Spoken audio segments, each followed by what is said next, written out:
Naam, mtazamaji wa Trend TV bwana, leo niko hapa kwa ajili ya kuletea update hii hapa, na hii leo bwana inahusiana na kitu ambacho amekifanya. Huyu hapa si mwingine bali ni Master J.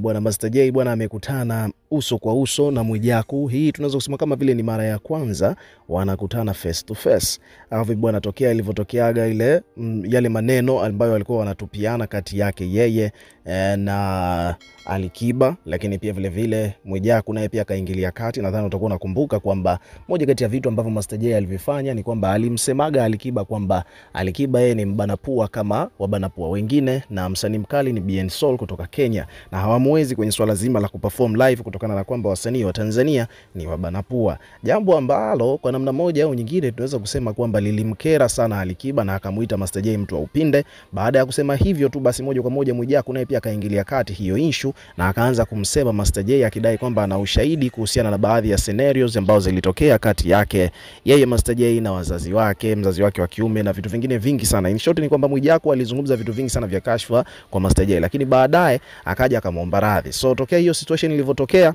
ni kwamba wameonana jana katika uzinduzi wa kampuni mpya kabisa ya Diamond Platnumz ya sabuni ambayo inaitwa Wasafi Soap, ambapo hapo ndipo Mwijaku akaleta kidogo masiara na Master J. Baba Levo naye pia alikuwa pale, wakapiga story na akagusia hiyo mada ya issue ya kubana pua, moja kati ya vitu ambavyo sasa hivi hapa huko mitandaoni bwana vimemake headline kupitiliza. So nataka kusikiliza kilichotokea baada ya Master J kukutana na Mwijaku katika shughuli hiyo ya Diamond ya Diamond ya Wasafi Soap. Hebu msikilize hapa Master J alivyokutana na Mwijaku kilichotokea. Watu wanaogopamisha unamwambia bale pua. Master J huyo. Watu wanaogopamisha unamwambia bale pua. Ila Master J ana shida. Mwenye shida ni wewe. Mimi hapa. Yaani umepita na upepo wake, umetafuta kote kupitia yeye. Anajua mimi nina mdomo. So hivyo ndivyo mambo yalivyo. Baada ya kukutana hapo alikuwepo pia Aristote. Nadhani kama ukisikiliza vizuri, mtu ambaye alikuwa na record hiyo video alikuwa ni Aristote, moja kati ya wadau wengine wa mitandaoni ambaye naye pia alikuwepo katika shughuli hiyo ya Diamond Platnumz. So kukutana kwa Master J na Mwijaku mwenyewe amepost hiyo video kisha akasema kwamba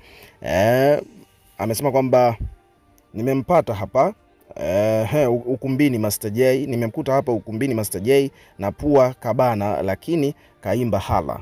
Okay, huyo ni Mwijaku ameandika hivyo. Lakini ukiachana na hiyo pia vile vile hapa kuna page nyingine wanasema kwamba bwana Mwijaku amefanikiwa kuingia ndani na amekutana na Master J. Haya, page nyingine hii hapa ameandika kwamba Mwijaku na Master J kwenye iftari ya Wasafi.